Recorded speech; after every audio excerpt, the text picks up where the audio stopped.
What's going on, everybody? It's Childish back out of the game, coming at you with another Summoner's War video. And in today's video, we're going to give you guys that first look for the hero version of the Foggy Prison raid, giving you guys 3 big tips to help you out get that first successful clear. But before we get into that though, as always, fam, I do want to take a minute of your time to let you guys all know thank you so much for your support. I appreciate you guys continuously clicking on these videos. It does mean so much to me. Now, as always, fam, if you're looking to continue that support, all you have to do is like the video, subscribe to the channel, and as always, hit the notification bell so you guys know when the next video drops. And if you do that, you may see a couple of extra bonus tips down the road here, probably one to be included in this video. So without further ado, let's go ahead and get into it, right? Hero version of the Foggy Prison. Obviously, this is like a straight damage-based kind of a clear dungeon. Nothing really crazy about it. Comparison to this predecessor, you simply got to take it down. But the kind of unique element about this one is that you can't just burn one twin down and then the next twin down.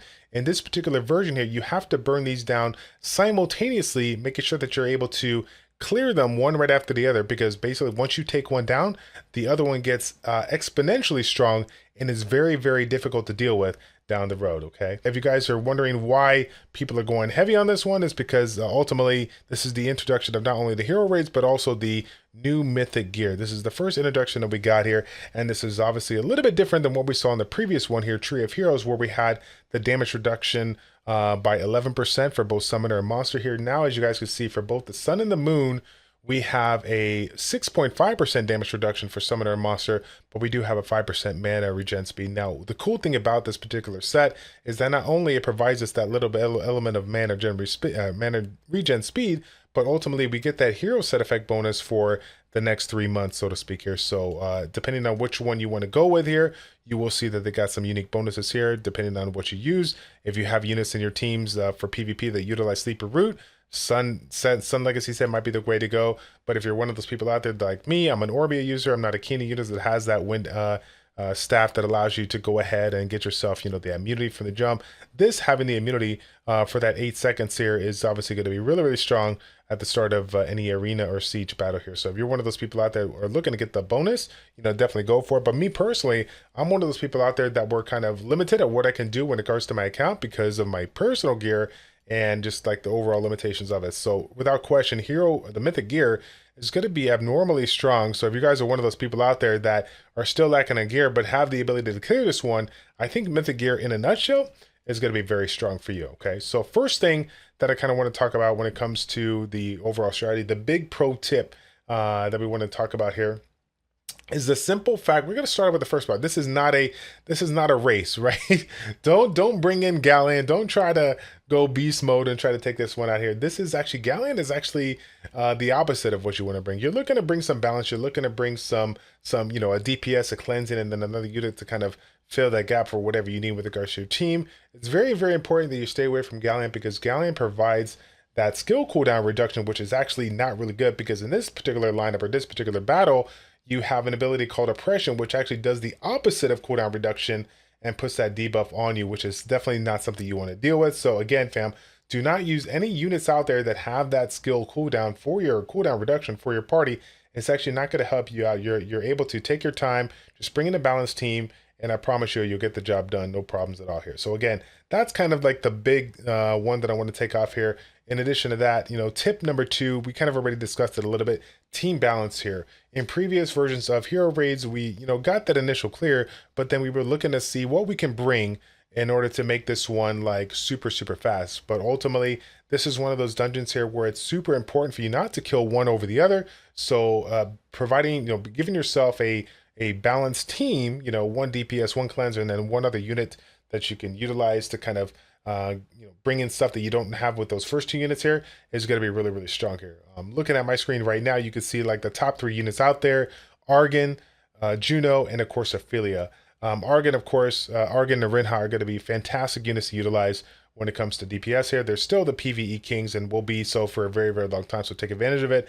Obviously, there's many units out there that you utilize when it comes to cleanse, but Juno being the unit that provides the cleanse alongside the mana regen is actually really, really strong, and you can get a lot of value out of that. Now, Ophelia, obviously you guys have seen my previous video as far as what she brings into the mix here. She is kind of like the jack of all trades, bringing in ways to buff, bringing in ways to cleanse, bringing in ways of providing burn to do some more damage here. She's just one of those units out there that fills in the void of what you really need here. And one thing to kind of take note is, especially if you're one of those non cleave users here, is that she is a knight, so she's going to be taking the brunt of the damage at the front of the line and can essentially tank those twins if you need a unit that could do that. Me personally, as you guys can see in the video, I'm using a combination of Argan and Narinha for my damage. Juno's, of course, the main cleanse, and for me, I'm utilizing Ariel to provide a little bit more sustain. And again, is Ariel going to be optimal over a particular unit? Not so much, but for me personally, it fills that spot for the knight, and it also provides me a heal if things get a little crazy down the road. So again, if you're one of those people out there that maybe don't have the best sets right now, maybe just barely make the cutoff when it comes to the damage bonus here, take advantage of an extra sustain here and help out your party. And I know that you guys will do well in this particular dungeon here. Now, tip number 3, really, really important, stacking. It's extremely important when it comes to this particular dungeon, because as you guys might have guessed, because of the fact that you're having to take down these 2 bosses at the same time, if you want to get full value, if you want to maximize on your DPS, on your buffs, on your abilities, you definitely want to make sure that you're not only stacking with your teammates, your players, but also you're stacking the monsters, the twins, right? If you're stacking the monsters, you're going to be able to take advantage of the big AoE or cone-like effects that your summoner provides alongside your monsters to do damage on both units versus one. Or if you're providing some kind of support, whether it's a buff from Ariel, whether it's a cleanse, whatever you're trying to use for your party to help your other teammates out, sticking around and being very, very close is going to be very, very important as well. Now, those are the 3 biggest things that I think you can take away from this video. Sure, there's a couple of things you can kind of throw in here and there to kind of fine tune this, but at the end of the day, this is the simplest dungeon that Summoners War Chronicles has to offer.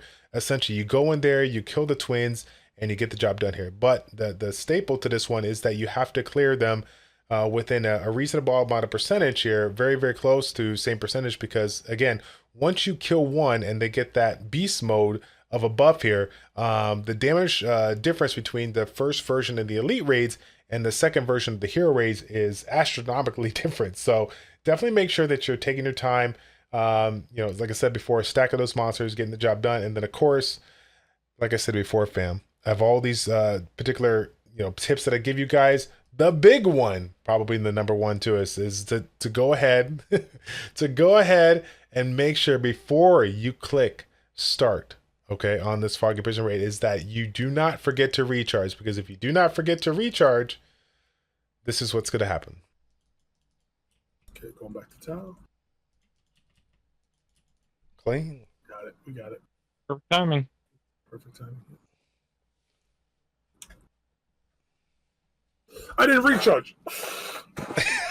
Oh, I'm gonna fucking punch a fucking hole through this fucking computer, bro. Oh man, that sounds like a good intro right there. Bro, I've done 6 runs. Okay. Today, I recharged twice. The 2 times I recharged out of the 6, I got nothing anyway. So I've done 6 runs for 0 today. Oh no. Oh my god. Shouts out once again to Baker's Good and Wycus for helping me make this video. And again, fam, thank you guys so much for clicking on this video. Like, comment, and subscribe, and I will see you guys all in the next one. Take care.